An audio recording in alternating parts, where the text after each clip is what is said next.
Everyone, welcome back to my channel Tanya Singh. और आज हम लोग कंटिन्यू करने वाले हैं हमारा chapter constitutional design part second of the video, class 9 political science. This is the part second of the video. इसके अंदर हम फर्दर हमारा जो सेकेंड टॉपिक है उसको करने वाले हैं, why do we need constitution. In the previous part हमने डेमोक्रेटिक कॉन्स्टिट्यूशन पढ़ा था, साउथ अफ्रीका में कैसे बनाया गया था। तो now you are familiar with that. उसी के एग्जाम्पल को लेकर आज हम लोग करेंगे why do we need constitution. So if you have not seen the video of the part 1, please see. इसकी लिंक मैंने डिस्क्रिप्शन में डाली हुई है for all the full political science syllabus. Plus if you are new to this channel, let me tell you that जो है PDF format में इसके नोट्स मिलते हैं बोर्ड समरी के on my Telegram channel. Telegram channel का link description में, आप उस पर क्लिक कीजिए और आप वहाँ पर टेलीग्राम चैनल पे पहुँच जाएंगे। It would be really helpful to you guys. So now why do we need constitution. हमें कॉन्स्टिट्यूशन की क्यों ज़रूरत है। हमने साउथ अफ्रीका का सिचुएशन देखा था ब्लैक्स एंड वाइट्स में, जिसके अंदर आप सोच रहे हैं कितना आसान होगा ना आपस में ट्रस्ट करना, बिकॉज ब्लैक्स जो कि ऑप्रेस्ड थे, जो विक्टिम्स थे, एंड वाइट्स जो कि जिन्होंने ऑप्रेस किया था। सोचिए, if you were in that place you would have never forgive those persons, है ना। So it was not very easy कि वो ट्रस्ट बनाना उनके बीच में। बहुत सारी जो है इनसिक्योरिटीज़ थी साउथ अफ्रीका के पीछे पीपल्स के बीच में। जैसे ब्लैक्स को ये डर था कि वाइट्स जो है अब इंडिपेंडेंस के बाद उनकी मेजॉरिटी रूल के प्रिंसिपल को मानेंगे या नहीं, उन्हें जो सोशो इकोनॉमिक राइट्स मिलने चाहिए थे वो उन्हें मिलेंगे या नहीं, उन्हें 1% 1 वोट 1 वैल्यू मिलेगा या फिर उनके वोट की कोई वैल्यू नहीं होगी। वही वाइट्स के मन में भी काफ़ी इनसिक्योरिटीज़ थी कि अब क्योंकि ब्लैक्स जो है वो मेजॉरिटी में है, दे आर रूलिंग, तो क्या पता वो उनकी प्रॉपर्टीज़ ले लें, वो उनसे बदला लें एंड उनके साथ भी डिस्क्रिमिनेशन करें। तो ये जो ट्रस्ट था, ऑब्वियसली ये ट्रस्ट नहीं था उनके बीच में। It was not very easy to maintain that trust, लेकिन फिर भी दे सेट टुगेदर और एक ट्रस्ट बनाया गया ब्लैक्स और वाइट्स के बीच में। तो ब्लैक्स ने एक्सेप्ट किया कि येस, हम लोग जो है मेजॉरिटी रूल जो है, मेजॉरिटी रूल के अंदर ऐसा नहीं है कि हम एब्सोल्यूट मेजॉरिटी दिखाएंगे। We will be allowing them कि वो अपनी प्रॉपर्टी को रिटेन कर पाएँ और हम उनके अगेंस्ट जो है कोई भी अनइक्वल ट्रीटमेंट नहीं देंगे। वहीं जो वाइट्स थे उन्होंने भी एग्री किया कि हाँ, हम लोग मेजॉरिटी प्रिंसिपल के रूल को मानेंगे, मेजॉरिटी से जो गवर्नमेंट बनेगी उसके साथ रहेंगे, प्लस हम सोशो इकोनॉमिक राइट्स देंगे, वोटिंग राइट्स देंगे। तो ये दोनों में बिठाया। लेकिन अब देखिए, इन्होंने बना तो लिया, but what is the guarantee कि हमने जो इन्होंने बात की है, ट्रस्ट बिठाया है, वो एक्चुअली में फॉलो करेंगे, फ्यूचर लीडर्स आने वाले फॉलो करेंगे, ये लोग फॉलो करेंगे भी। तो एक गारंटी का नीड फील होता है, और वो गारंटी कौन देगा? हमें जो है कुछ ऐसे who will ensure that trust, एक बेसिक सेट ऑफ रूल्स बनाने पड़ेंगे जिनको सभी को फॉलो करना है। कोई भी गवर्नमेंट उससे नहीं मुकर सकती, इवन फ्यूचर लीडर्स को भी फॉलो करना है। जो हमने रूल्स बना दिए तो एक तरीके से गारंटी हो गया कि हाँ, आगे भी these things would be followed. तो वो कौन कर रहा है? Basic set of rules. वो क्या है? हमारा कॉन्स्टिट्यूशन है।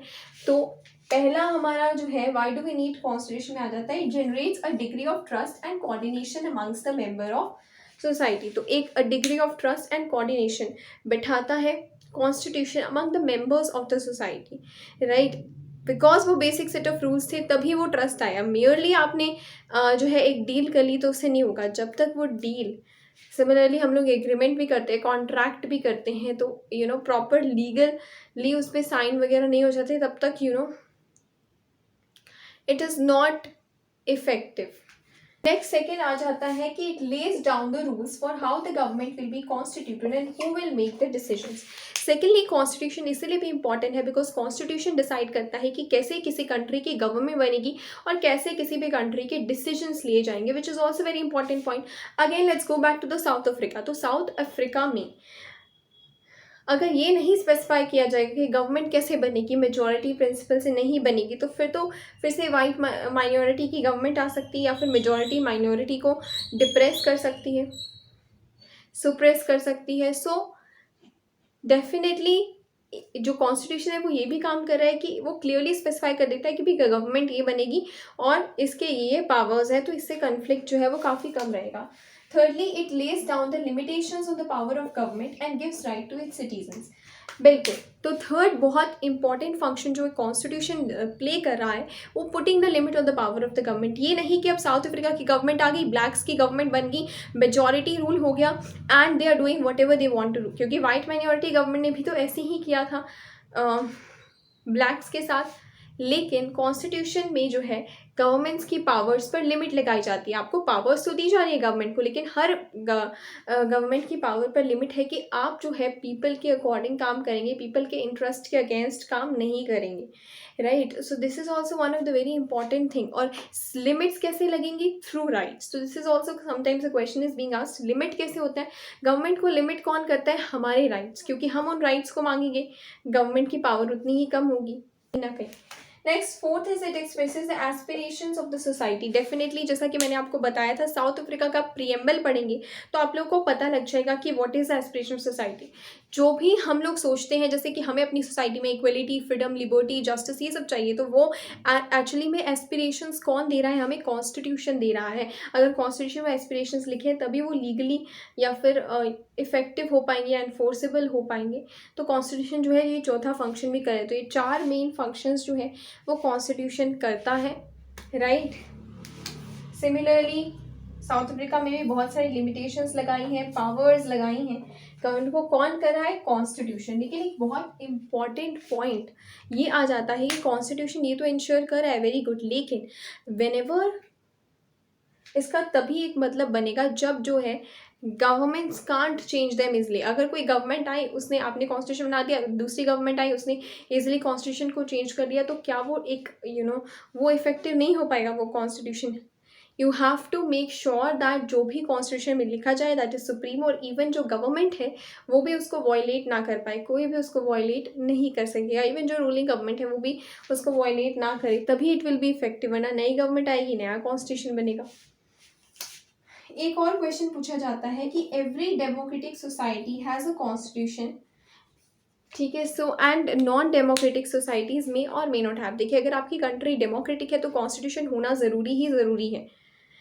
जैसे कि जब हमें अमेरिका को इंडिपेंडेंस मिली थी तो उन्होंने सबसे पहले अपना कॉन्स्टिट्यूशन बनाया था। फ्रेंच रेवोल्यूशन को मिली थी तो उन्होंने सबसे पहले अपना कॉन्स्टिट्यूशन में ये सारे प्रिंसिपल्स रखे थे। तो उसी तरीके से constitution banana is really very important for the democratic countries. For the non democratic countries ज़रूरी नहीं है कि वो कॉन्स्टिट्यूशन बनाएं, लेकिन most of them they make it, because आज की डेट में हर एक कंट्री जो है वो डेमोक्रेटिक चाहे नहीं भी है तो भी वो दिखना चाहती हैं कि it is very much a democratic. तो कई बार ऐसा होता है नॉन डेमोक्रेटिक कंट्रीज़ भी कॉन्स्टिट्यूशन बनाती है, लेकिन अगर वो डेमोक्रेटिक है तो that is very much necessary. तो इसके अंदर क्वेश्चन आ जाता है कि constitution, every democratic country has a constitution and every non democratic country has a constitution. तो मेक श्योर कि कौन सा राइट होगा।